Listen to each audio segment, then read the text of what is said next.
see yourself. No. They've been told to come up with questions, so hopefully they will. Okay, that sounds good. That sounds good to me. We're live. I'm Henry Neufeld from Energon Publications, and we're having a hangout. Tonight we're talking with authors Renee Crosby. I'm going to hold up her current book here that's called Soup Kitchen for the Soul.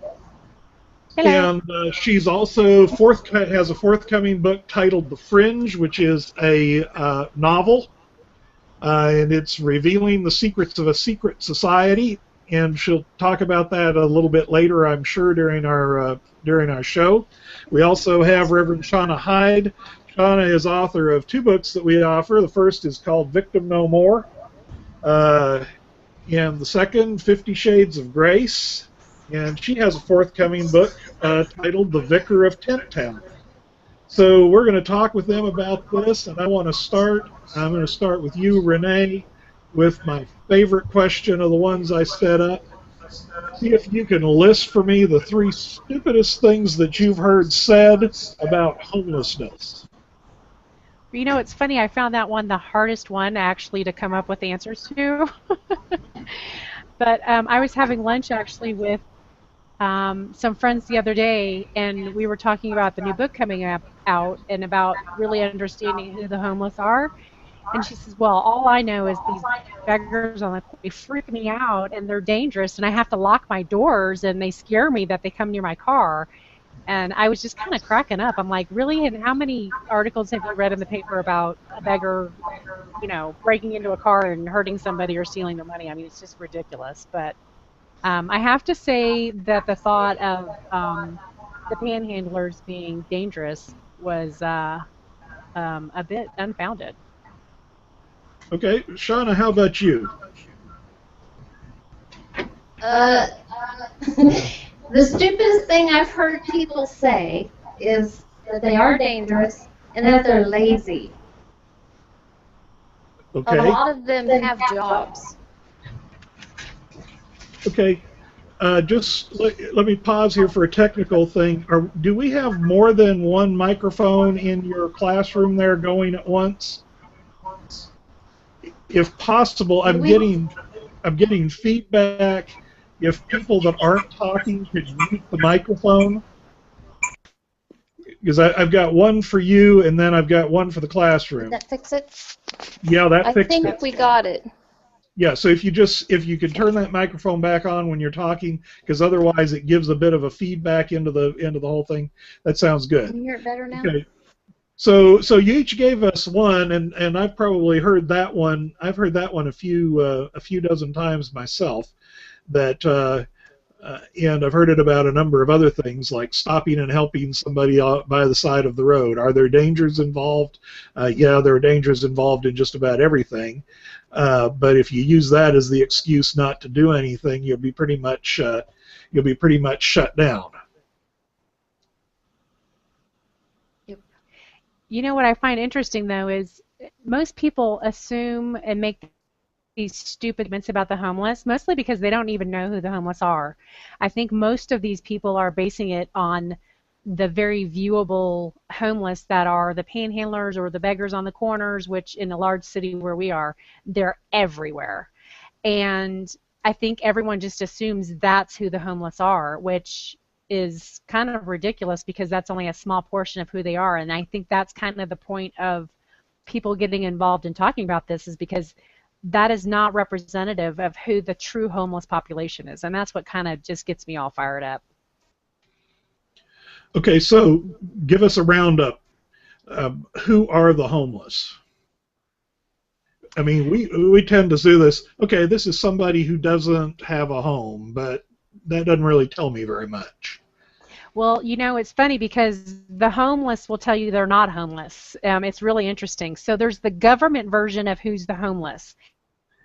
And they're trying to capture statistics on people who are doubled up in homes because they don't have their own place. We're talking about families that live in motels, people that live in their cars, and then people who are living in tent cities or regularly hanging out at shelters for for their only shelter. So you've got the government definition of who the homeless are.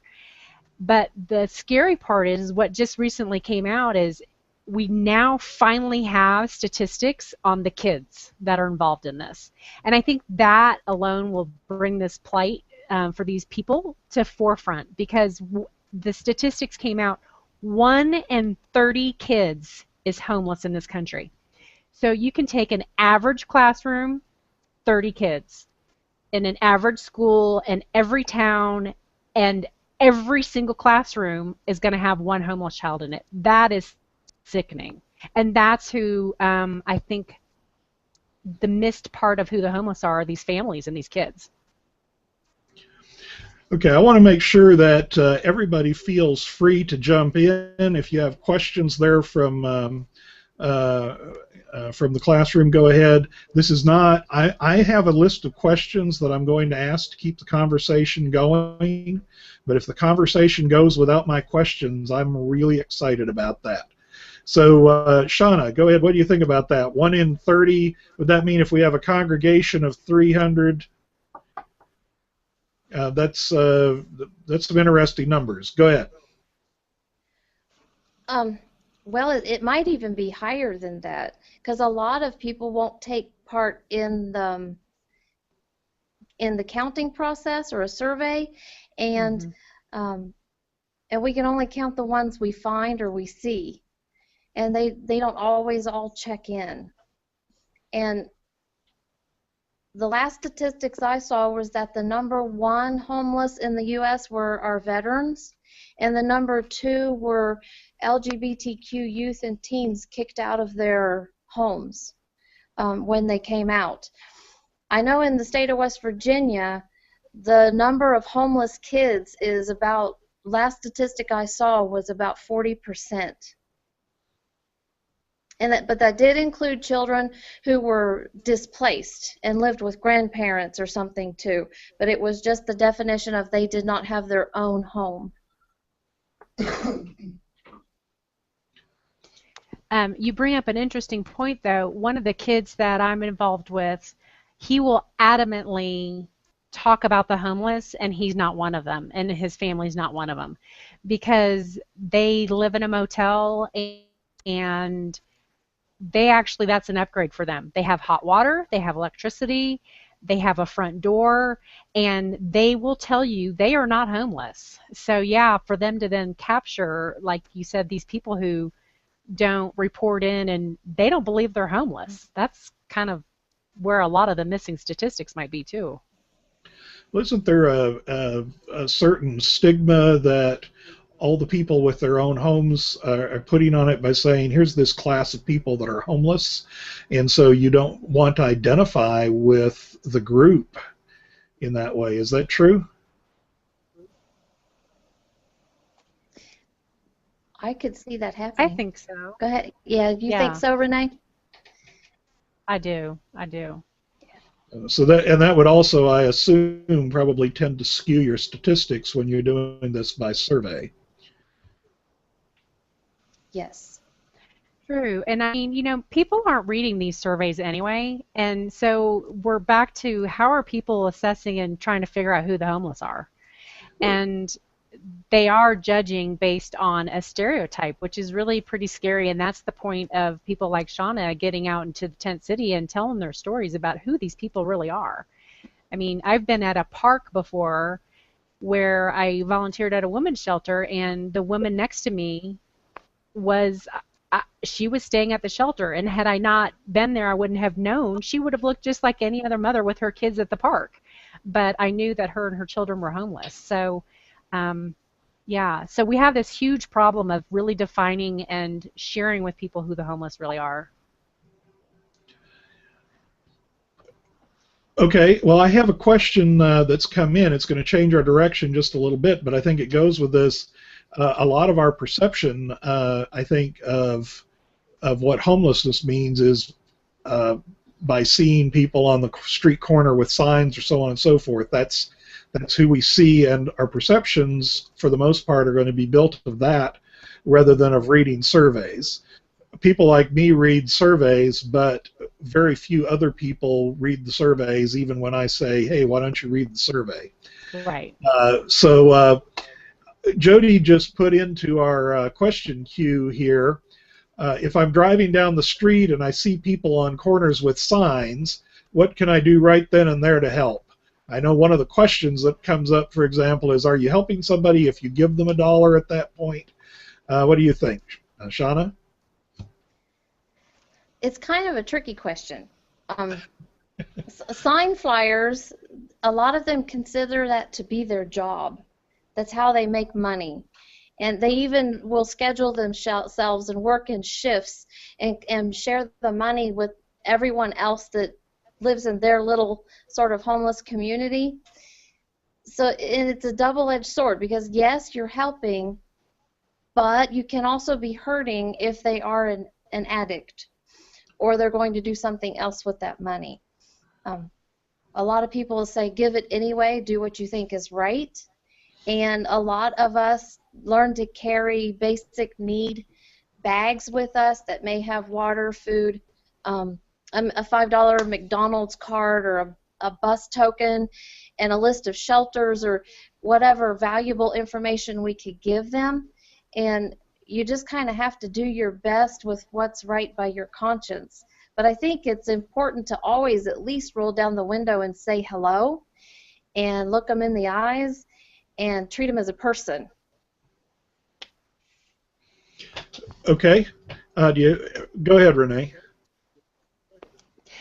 So Shauna, I love that. I mean, that dignity part of giving to them, of saying hello to them, and hey, how are you doing today? Or hey, what's your name? Or I've actually seen some.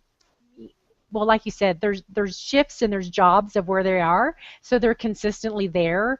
And so actually just getting to know them and know their name, and it can be as corny as saying, I've got a prayer list for people I meet on the corner. Can I have your name to put on my prayer list? And I've done that. And when I walk up or drive up and I say, hey, Tim, how's it going? He'd be like, oh my gosh, you knew my name. I mean, they get excited. I mean, giving them their name back and being a known person in the community is huge. And that's such a little thing to do, right? Yes, and then they trust you, and eventually they'll tell you what it is they really need. So then you have ways that you can truly be of help to them and not just insulting them by handing them something they don't need, or making them feel like they were never seen.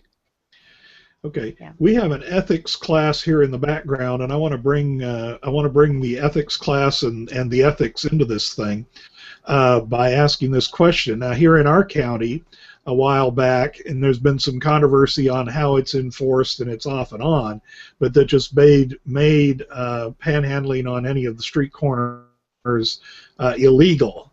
So you would have sheriff's deputies doing roundups, grabbing people off the corners. Now, of course, they reappeared within days, and there was also an attempt involved to make it illegal to give to them. So if two questions, one, comment on what you do if that sort of an ordinance is taking place, is that and secondly, what would your Christian duty be if you were forbidden to do what you've just said for a homeless person? Anybody? Anybody, pick it up. Don't be shy. My thoughts on it is, I don't care to give to people like that, but I've seen them also 5 minutes down the road go with a case of beer when you just gave them their money. Now, if they go buy some food or get something with it that they need, I don't mind giving to people like that. But now, if the cops and everyone is saying that you can't give to them anymore, I would like to help them out. But what do you do if you're not allowed to do that? And if you get caught doing it?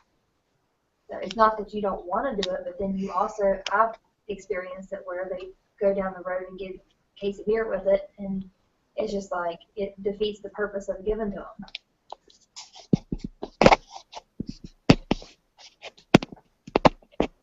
Anybody else? What do you think? We always try to get food instead of cash. think even if it was illegal, I would do it anyway. I would think it's a person in help. So to me, that would be a ridiculous law. And I know laws are laws, but You would do it. Hold it down. Yep.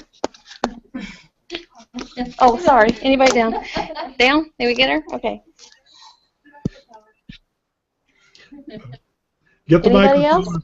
Get the microphone as close as you can. Okay. So I think, Penny, do you need to repeat that? Can I get her in there? There you are. Yep. okay, we always try to get food instead of cash. And even if it was against the law, I would do it anyway. I just think you should help others. So. Okay. Did you get that, Henry? Yes, that was clear the last time. I appreciate it.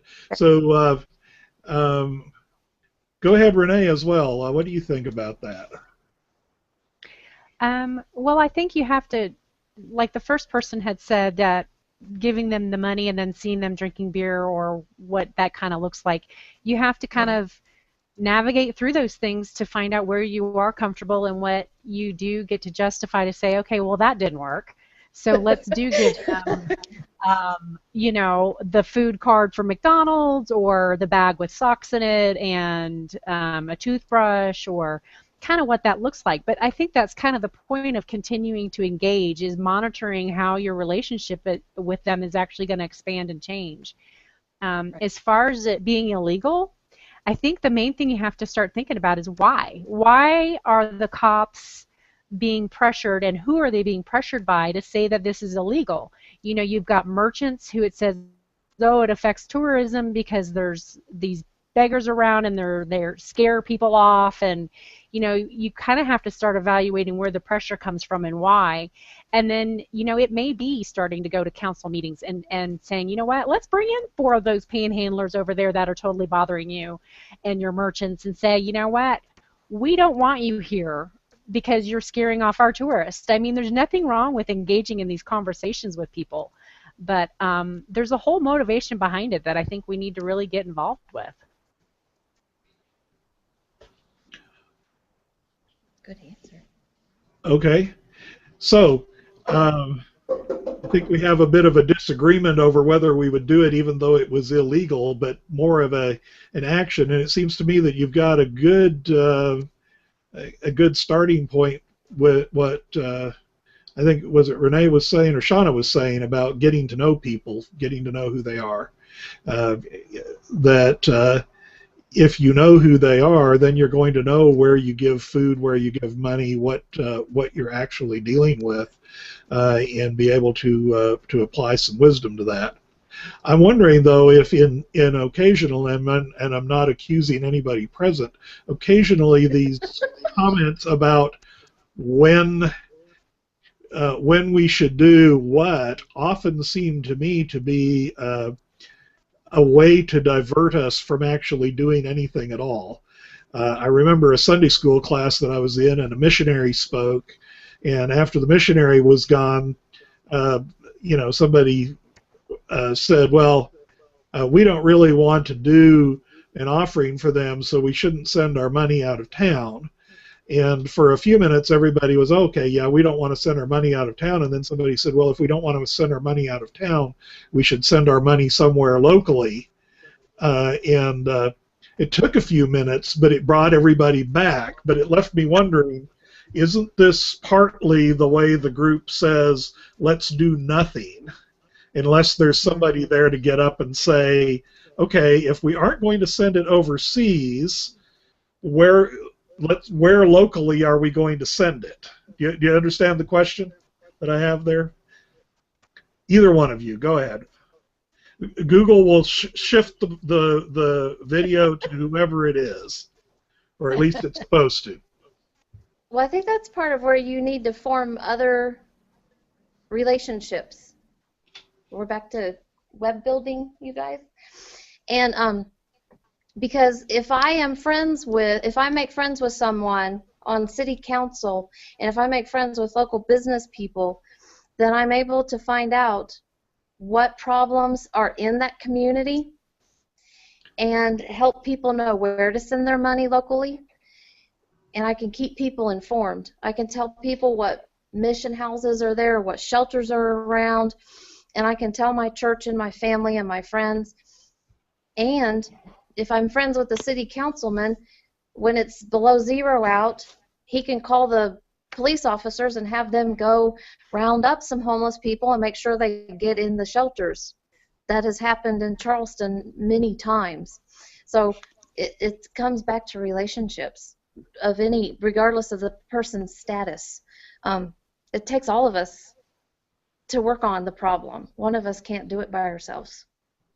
So, Shauna, how do we propose that beyond you having a heart and a passion to do that? How do you motivate or connect people to actually get that involved, to actually do what you do?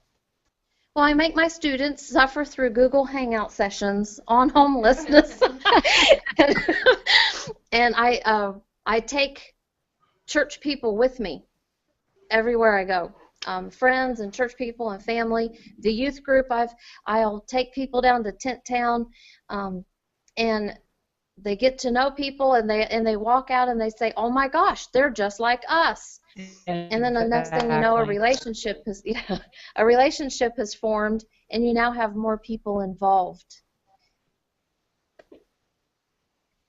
That's good. So if you're the motivator to bring these people and kind of connect them with tent cities or wherever that might be, a soup kitchen or something, how do you see anybody else stepping up to be a leader to actually then say this is our moral obligation to understand what's going on? I mean, where are the leaders? Oh, no. When I left Charleston, there were 5 men that the whole thing really became their passion. And even though I'm not in Charleston anymore, they keep it going stronger and bigger than it was when I was there. Fantastic. And they have motivated 2 or 3 churches and several businesses behind all of this, and they have gotten a lot of people on board working with the problem. They've connected several of the food pantries in the area. Several of the businesses donate sleeping bags and pallets and things, and once a year, right before winter hits, they have a huge sleeping bag handout, and it's amazing what they have accomplished.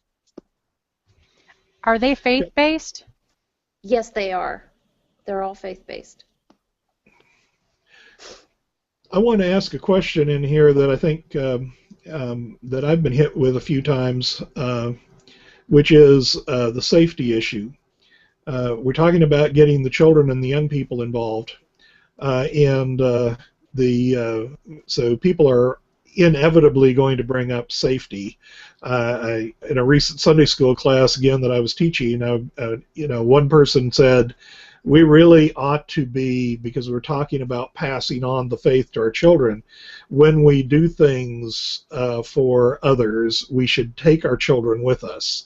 They were saying, okay, we collect toys and then we take them, but we need to take our children to where their toys are given as well. And somebody else in the class immediately speaks up and says, well, I wouldn't want to do that because it's not safe. So what's the answer there? It's not safe. Well, I personally think I'm sorry, Shauna, go ahead. You go ahead, Renee. What?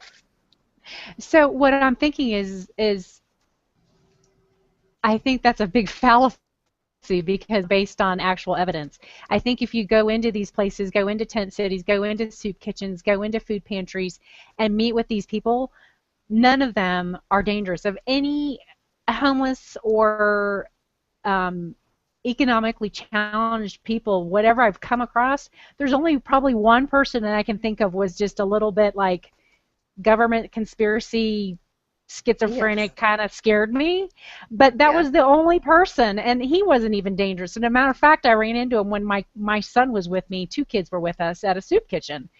And I think if you go into those environments, I mean, you have to go by yourself first. I think that's smart to say, what am I bringing my kids into? But I think they're saying it because they just don't know. I think it's ignorance, quite frankly. Mm-hmm. It is. It is.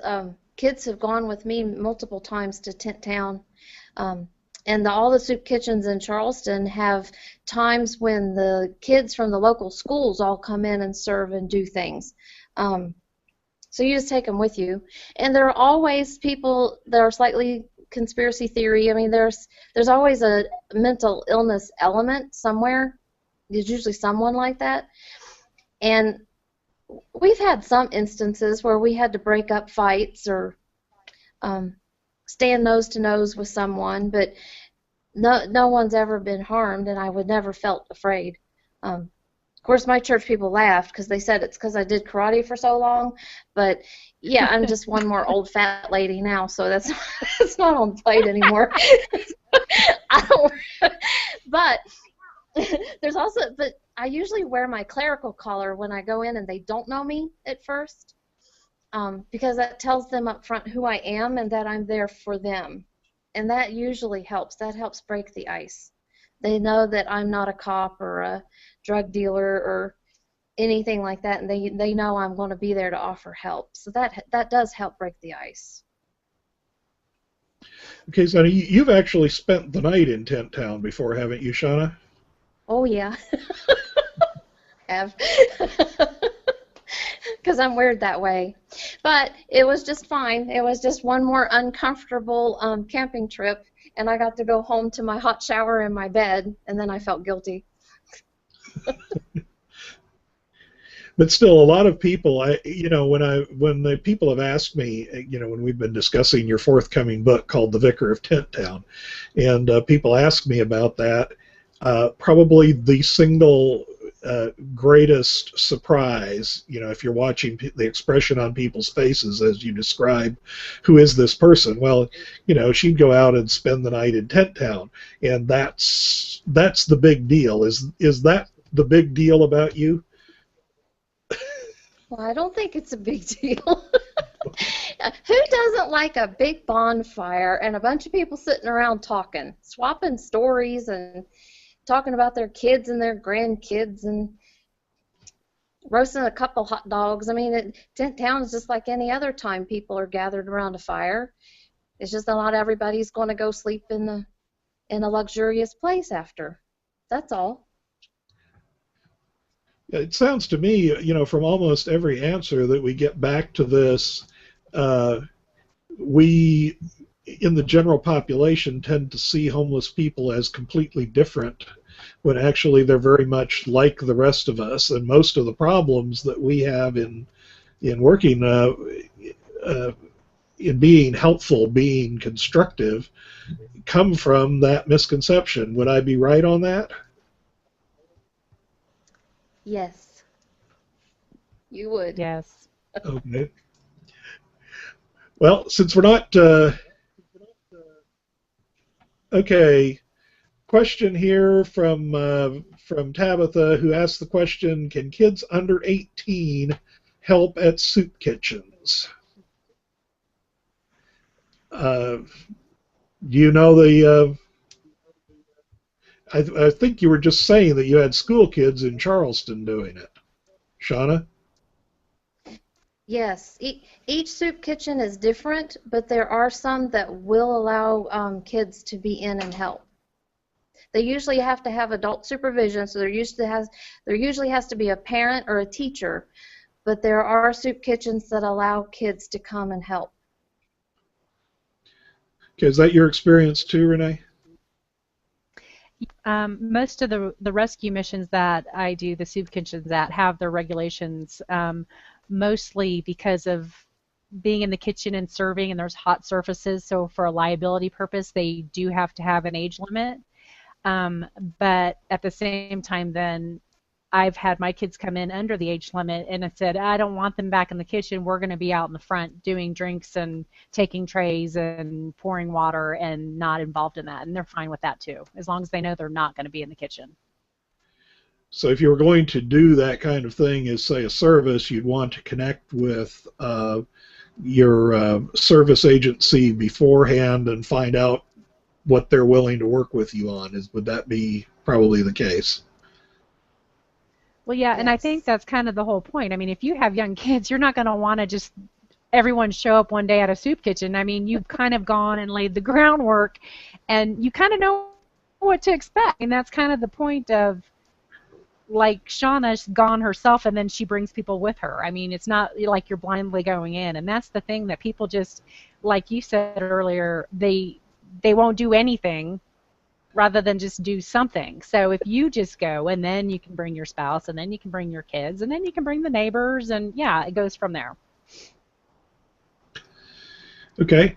Now, what about, we had a conversation a couple of weeks ago about hospitality. We published a book about hospitality as a key to missions. What about bringing people into your own home? Have you done it, Shauna? Yes, I have done it. Have you done it? Yep. Yep. Yeah, see, I kind of figured you had. It goes just fine. They do just fine. Yeah. It's no different than another guest. You know, it's funny though. I have family members that really don't support me doing that and really don't like me exposing my kids to that. Oh, wow. And they're Christians.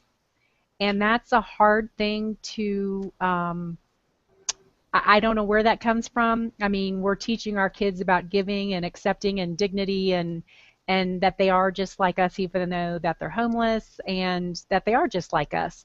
But yeah, the fact that I even get animosity from family members that I'm risking my children and safety, and I'm like, I've been talking about this for how many years, and they still have a stigma attached to it, and that's scary. So yeah, it's going to translate over into everyone's going to have fear about doing it. Yep. I think that comes down to, I think sometimes we have a fulfill the gospel commission unless you're afraid. Yeah. And I just was recalling. Go ahead, Sorry, Sean. Renee, we had a question. We had a Penny here had a question for you. Is that the people you brought into your home, were they people you had a relationship with? Was that the, or were they people that were more complete strangers or partial strangers even? Both, actually. So for Thanksgiving, the Sunday before Thanksgiving this year, we had 3 different families with us. 2 of them, one I knew really well and for a long time. The other one is new. I've only known them 6 months. And then the other couple that they brought with them, I had not met them before. So it was a mix. Thank you. Mm-hmm. Yeah. I'm thinking here that fear has an awful lot to do with our not carrying out the command to love our neighbor as ourselves, because I'm recalling this is some years ago, as you said, family members were after you, but I came off of I was delivering newspapers at the time in the morning, in the early morning, because it would go with my work, and then I went and taught Sunday school, and my delivery route was in what would be considered a bad neighborhood. And I mean, I know for sure I saw drug deals going on around me, you know, and the thing was, the drug dealers would note that I'm delivering the newspapers and left me alone. But I remember going into Sunday school on a Sunday morning after there was a guy changing his tire in this same neighborhood, and he was, you know, looking out of place, and I stopped and I offered to help him, but all he wanted was the headlights on his tire changing. So I sat there for about 15 minutes while he finished changing his tire and then went on. And when I mentioned it in my Sunday school class, probably half the class came after me saying, "You shouldn't do that. This is a terrible risk. You could have gotten killed." You know, and thinking, probably sitting in my car with the motor running and the headlights on somebody else while they change their tire is not one of the higher risk behaviors of my life. But the reason I bring that up is that I think that, and from what I'm hearing from you, that this whole fear and perhaps disapproval for people who are perceived as taking risks is one of the things that's inhibiting our care for those who need help. Well, there's 2 things that I was thinking about while you were talking about that. Fear. Somebody told me what fear stands for. It's false evidence appearing real. And I think that is very true with people and the stereotype of who the homeless are. But at the same time, I just had a total brain blip. I don't know what I was thinking. Oh, that happens in these things. Keep thinking about that while I bring in. I've got another question in the question and answer box here. Jody's watching our other media for us so that we can get all those added in as well. And here's a comment: too often churches are willing to feed people, do backpack giveaways, but when it comes down to inviting people into the church fellowship to become a part of that fellowship, not so much. So, Shauna, how do you change church thinking? Slowly. That's a hard one because a lot of people think that their church is friendly and welcoming when in reality they just happen to be going to church with their friends. And they haven't learned how to be welcoming to other people who are more like them. So when it comes to people not like them, it really becomes an issue. And they'll throw money at and do for, but it's totally different to slide over and let someone else sit beside you and your children and your spouse and become part of the group. And that there's always a rub with that. We think that we have to be a certain way to be in church, so we think other people have to be that way too. And so we want them to be clean and smell good and wear clothes like us and speak like us and have all their teeth and all of those things so that we can feel good about ourselves instead of just seeing the person that's there and really letting them become part of us.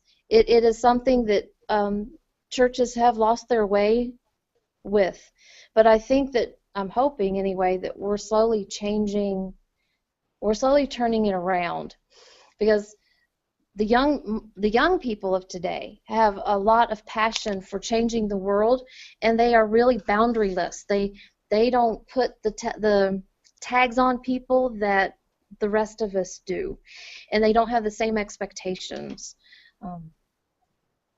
So, you know, for example, my son is 23, and he said, "Mom, I'm going to go do something with my friends," and I happen to be in town, so I got to meet the friends. And so he brought his friends over, and there was a whole mix of them. There was a black person, a Hispanic person, or African American, if I want to be politically correct. And the rest of us, you know, my generation would have said, my African American friend or my Latino friend, we would have specified the difference. But his generation, it was just his friends. So I think we're slowly starting to see, as young people are taking on leadership roles in churches, I think we're starting to see some of those tags and definitions go away so that it's truly more welcoming, where people are just people. I hope I answered that well. Well, I think the word "slowly" was probably appropriate. I think we're a little easier to get people to go to Tenttown than to allow Tenttown to come to us. I think that may be the case. Yeah. Our turf. Okay, I'm going to ask each of you to say a word or two about what you hope to accomplish with the book, your books that are being released early next year. But first, I want to go back to a question that I think possibly fairly brings us into a little bit of controversial territory, but I think it's an important one not to leave as just a, how shall we say, a stray line that happened in this. Shauna, you mentioned LGBT kids being kicked out of their homes, and that constitutes a significant number of homeless children. What can we do there? What action, is there some specific action different than what we're talking about the rest that we can do? Because that seems terrible. You know, it is. Hear that. I didn't want it to be left most behind. School boards, huh? I didn't want that one line, because we didn't comment at the time. I didn't want it to be left behind out of conversation. Right. Can we define who those kids are, though, what that acronym means?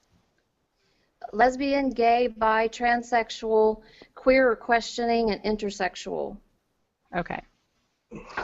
And the last survey I saw, they made up the second largest percentage of homeless people in this country. They tend to gravitate toward the larger cities, and they often end up in the sex trade and human trafficking and being trafficked. There are several ways to approach the problem. One is, I think churches need to quit allowing the message of hate to be spread and really decide not to. If you really can't stomach it, at least don't promote the hate, so that parents won't feel like their moral Christian duty is to kick a child out of the house. We should be putting the message out there that it doesn't matter. That's family, that's your child. You're supposed to love them and care for them. That's one thing. We really need to change our message. The other thing we can do is start to offer safe homes and sanctuaries. Most Board of Educations have a homeless liaison person. Find out who that is. Get to know them so that when you come across a homeless person who's under the age of 18, you have someone you can call, and that person will know a safe place for that child to be. If there are no places that you know of, start some.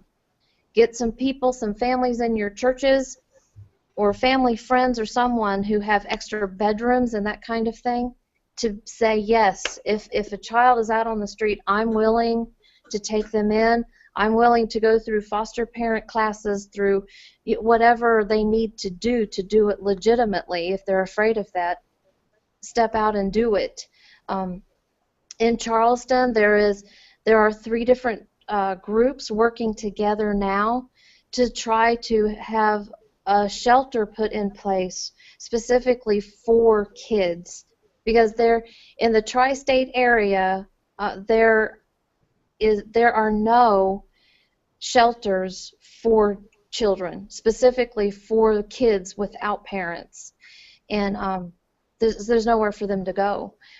So many people, I know in Charleston there were 2 or 3 churches that established safe zones and had families that said that if a kid showed up, they would take care of the child. Okay. Renee, did you want to comment on that before we, or do you think that's covered? I think she covered that great. Yeah. Okay. Well, in this particular environment, we're talking about people who act. One of the acts that we do is through writing, and each of you has written a book. So what I want to do is give you each just a few minutes here. What is it that you hope that your book accomplishes? What are you hoping that people will learn from the book that you've written? What action will the book bring people to? And if it's okay, I'll start with you, Shauna. You got the Vicar of Tenttown. What might that do to people who read it? Well, according to Jody, they'll cry a lot. But I really just hope that we could start to see people as people, and love everyone, if not equally, at least to love them all, because it is challenging and we are afraid. But if we could just start seeing people as people everywhere, worldwide, all trying to get to the same place in life and accomplish the same things, and we all care about our families and we want a better world for our children, and we have all those same concerns. So if we could just start to see people as people instead of enemies and scary people and menacing people and lazy people, and instead see within them that inherent sacred worth that we all have, because God has invested in us and loves us, and we need to see that investment in each other instead of just labeling and throwing away. Okay, now your book is stories of people that you've built relationships with, and true stories. Yours is in the nonfiction category, and is that's a correct description, right? Yes. Okay. That's coming out next year. You can follow our website at energion.com to find out all of the details on that. And I'm going to then ask Renee. Renee has written in the form of fiction. So what do you hope that your book will accomplish? So the Fringe is actually, it is fiction, but it is based on true stories. So these are the stories of people that I have met and kind of the background on how they became homeless or what some of their challenges are being homeless. So mine's kind of along with Shauna is just dispelling this myth of who they are and just kind of sharing that they really are no different than you or me.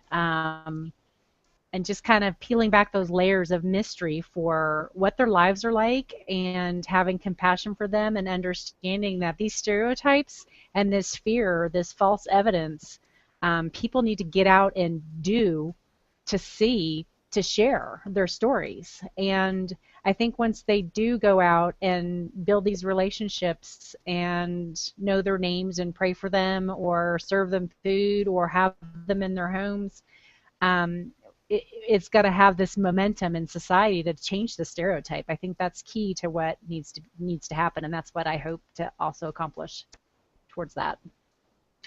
Okay, and your book will also be coming out still during the winter of 2015. Both of these are 2015 releases.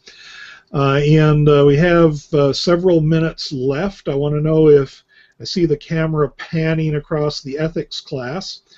See if we have any questions from our energetic and enthusiastic students.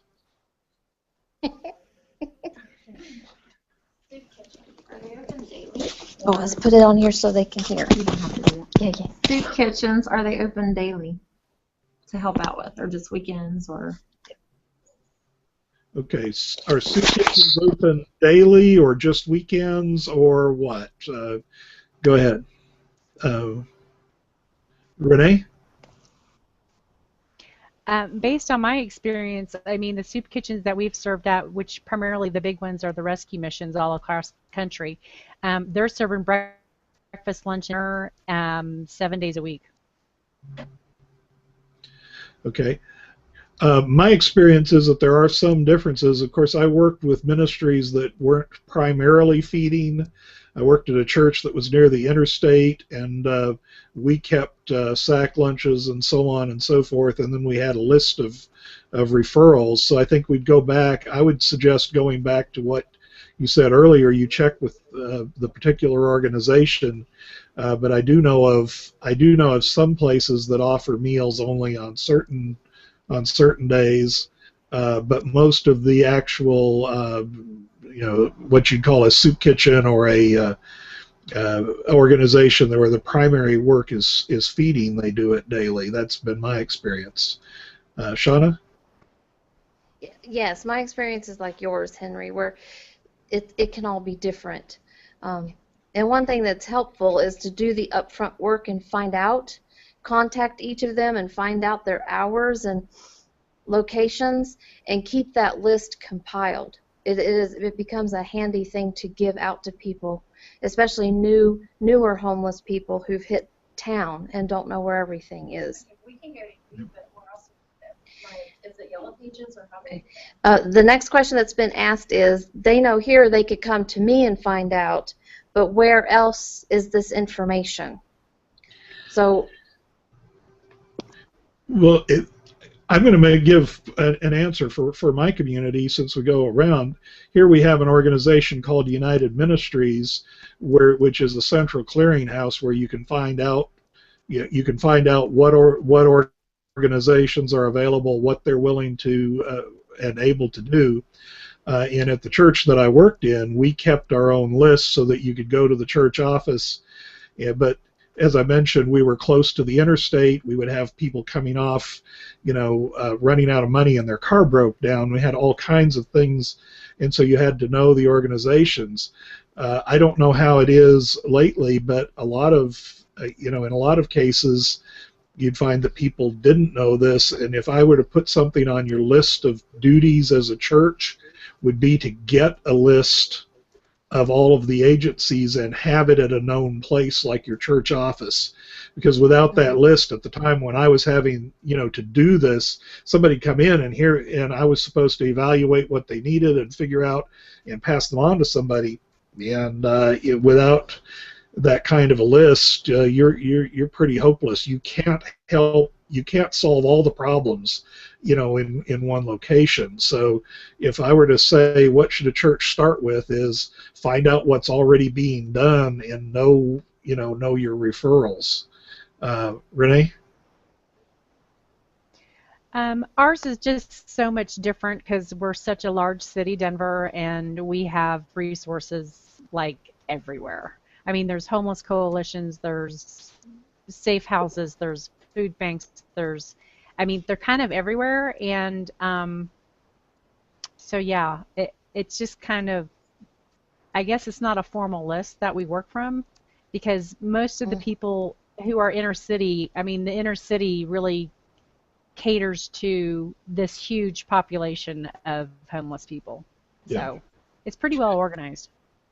But that would also contribute to what we said before of knowing who you're working with, because, for example, where I worked, it was people coming off the interstate who were, they're traveling from one place to the next.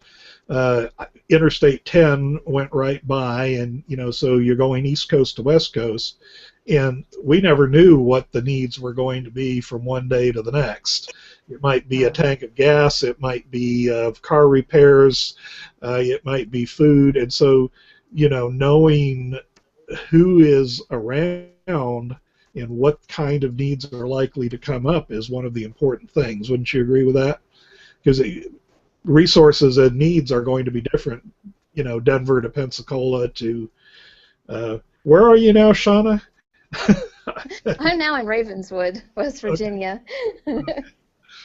I knew you were somewhere still in West Virginia. I just didn't remember the town. Yep. I should know these things. Nah, United Methodists move too often. It's all right. Another good thing people can do too in their area is to contact the local United Way. The United Way often has a compiled list already in place, at least of major missions and shelters and resources, and that's always a great place to start. Okay, that sounds good.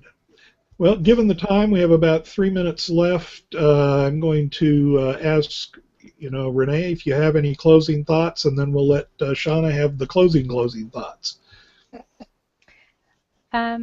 So I guess a lot of this is, if we're going to base this on moral obligation and understanding our Christian mission and what Jesus does, is he did go to the scary people. He did eat with the people who no one else wanted to eat with, the tax collectors and the women with demons. And he went where it was not comfortable. And I think we really have to embrace that fact that he tells us not to fear. Do not fear. And it empowers us with the Holy Spirit to really, truly go out and do what we need to do. Is it scary? Absolutely. The first time I went to a soup kitchen, I was deathly afraid. I have to admit, that didn't escape me. I was. But I think our moral obligation is really exemplified by Jesus, and it's as simple as that. He went with the people who were the bottom of society and no one liked, and that's where his ministry was. Okay, Shauna, closing thoughts. I agree exactly. I don't know if I can say it any better. and of course, a thing we see in a lot of areas too, though, are more and more interfaith cooperation as well, which is fantastic. Yeah. And it's a good way to really get people to understand that the basis for all of us is to love God and love others. And loving others means taking care of them and providing for them the same way that you do for yourself. And the final word is, good job, Renee. Keep it up. Thanks. You too. Okay, thank you both. I just believe the announcement next week, 7 o'clock on Tuesday night. We do this every Tuesday night. The host will be Elgin Hushbeck. He will be interviewing Dr. David Allen Black, who's author of the book Why Four Gospels, and they're going to be talking about the reliability of the gospel story for this season. So we're talking in this show about following Jesus. They're going to talk to you a little bit about how you can learn more about Jesus. So that's it for tonight. I thank everyone for listening and for providing some questions here for us. And Renee and Shauna, thank you so much for your participation. And to the ethics class for tolerating the assignment and bringing up your questions for our group. Thanks a lot. Thank you. And I'm going to end this on air. You'll still be able to talk to me if you want.